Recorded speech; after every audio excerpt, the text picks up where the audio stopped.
Good morning बच्चों। आज हम रिवाइज करेंगे।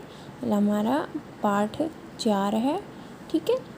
तो जो हमारा बचा हुआ रिवीज़न है वो हम आज करेंगे। अभी तक हमने 3 पाठ हमारे पढ़े हैं, ठीक है।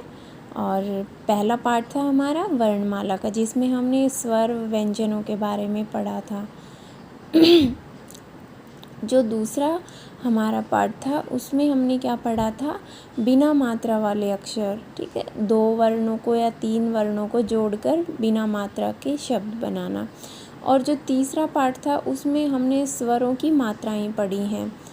तो अब हम आगे पढ़ते हैं पाठ 4, ठीक है। और पाठ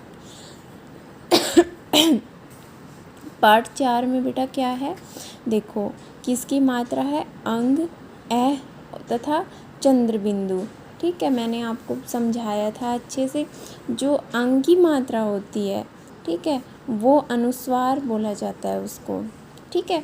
और इसकी पहचान क्या होती है, जैसे ये यहाँ पे है एक बिंदी, किसी भी वर्ण के ऊपर आपको बिंदी दी गई होगी, ठीक है, तो वो क्या होगी, अनुस्वार की मात्रा। कोई आपसे बोले आपको अनुस्वार की मात्रा लगानी है, तो आप क्या करोगे बच्चों, एक जो जिस वर्ण के ऊपर लगानी है वहाँ बिंदी लगाओगे, ठीक है। जैसे यहाँ देखिए ये श है, श में देखिए ये बिंदी आपको लगानी है, अनुस्वार की मात्रा।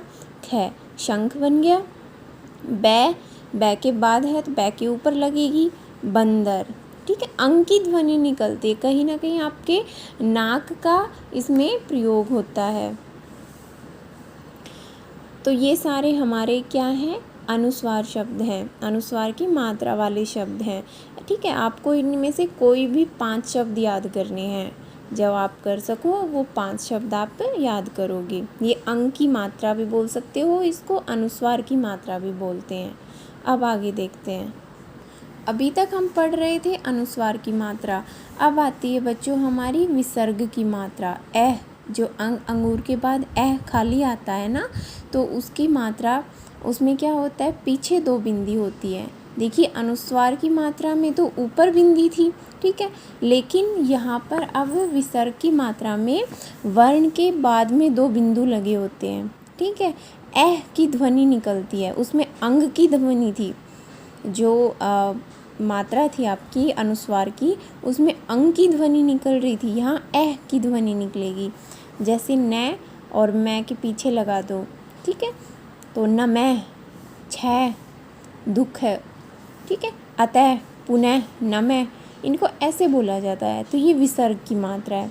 कोई आपसे बोले विसर्ग लगाइए, तो आप क्या करोगे, वर्ण के पीछे 2 बिंदु लगा दोगे, तो ये क्या हो जाएगा, आपकी विसर्ग की मात्रा।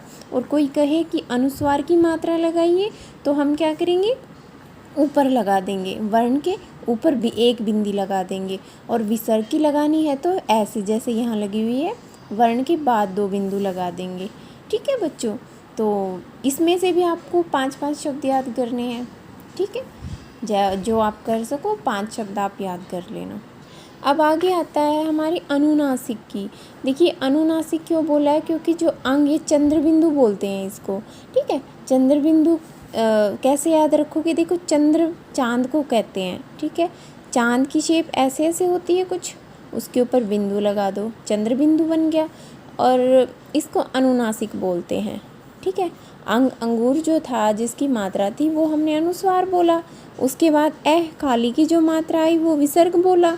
और बच्चों जो आपकी ये ऊपर वाली मात्रा होती है ना, इसको अनुनासिक बोलते हैं, क्योंकि इसमें आपकी नाक का प्रयोग होता है, ठीक है। अब देखिए आँख, यहाँ पर चंद्र बिंदु लगी है, अब किसके ऊपर लगेगी, आ के ऊपर लग जाएगी, ठीक है। आँख, सांप, चांद, पाँव, फांस, सांस, हंसना, फंसना, ठीक है। कहीं आपके नाक और गले का दोनों का प्रयोग होता है इसमें, ठीक है। तो इसमें ही चंद्र बिंदु होती है आपकी। ये आपके कुछ शब्द दिए गए हैं, यहाँ से भी आप याद करोगे। ये देखिए अंग की अनुस्वार की मात्रा ये थी आपकी, ये किसकी मात्रा है आपकी, जहाँ पर पीछे 2 बिंदु है, विसर्ग की है। और ये किसकी मात्रा है आपकी बच्चों, बताइए, ये है आपकी अनुनासिक की मात्रा, ठीक है। तो ये आपकी तीनों मात्राएं हैं, इनमें आपको कंफ्यूज नहीं होना है। ये पहली वाली आपकी अनुनासिक की है, ये विसर्ग हैं आपके, और ये आपकी चंद्र बिंदु है। ठीक है, तो ये हमारा पाठ 4 था। अब हम अपना अगला पाठ देखते हैं। आगे आता है बच्चों आपका पाठ 5, 12 खड़ी। तो ये आपने पिछली कक्षा में भी पढ़ी होंगी 12 खड़ी तो। ठीक है, तो ये आपकी 12 खड़ी है, इनको आप अच्छे से याद करोगे। ठीक है, क्या होता है इसमें, कोई भी आपका व्यंजन ले लो आप, ठीक है, और उसमें हमें सभी स्वरों की मात्राएं क्रमशः लगानी होती है। जैसे देखिए यहाँ पर ए है, पहला तो आपका कै ख ग, इनमें तो सब में ए की मात्रा ही है। ठीक है, यहाँ पर आ की मात्रा लगानी है, फिर यहाँ छोटी ई की, छोटी ई के बाद बड़ी ई आती है, बड़ी ई की लगाएंगे, फिर छोटा ऊ, फिर बड़ा ऊ, फिर ए, फिर आई ऐनक, ओ ओखली और औ औरत। ठीक है, अंगूर और ए खाली। ठीक है, आपको इनकी मात्राएं लगानी है क्रमशः। ठीक है, जो जो स्वरों की मात्राएं हैं वही मात्राएं आप व्यंजनों के साथ लगाते जाओगे। तो ये सारी 12 खड़ी आपको याद करनी है, इन्हीं में से ही आपको करने के लिए दी जाएंगी। चलिए अब हम अपना अगला पाठ देखते हैं। तो बच्चों इसमें जो हमने अपने सिलेबस में 6 पाठ ही किए हैं, ठीक है, 6 पाठ दिए हैं। तो ये हमारा आखिरी पाठ है संयुक्ताक्षर। ठीक है, आपको यहाँ तक ही आपका रिवीजन करना है हिंदी उपवन का। तो इसमें देखिए संयुक्ताक्षर किसको कहते हैं, जो हमारी वर्णमाला में 4 संयुक्त, जिनको आपने संयुक्त व्यंजन बोला है। ठीक है, वही आपके क्या है, संयुक्ताक्षर हैं। अक्षर, त्र, ज्ञ और श्रय। ठीक है, ये 4 क्या हैं आपके संयुक्ताक्षर हैं। इनको संयुक्ताक्षर क्यों बोला जाता है, क्योंकि ये 2 वर्णों या 2 अक्षरों से मिलकर बने हैं। इनको संयुक्त व्यंजन भी बोलते हैं और इनको संयुक्ता अक्षर भी बोला जाता है, क्योंकि अक्षर और वर्ण, ठीक है, दोनों क्या है, समान है। तो यहाँ देखिए अब रै और अक्षर कै, रक शक। ठीक है, रक्षक।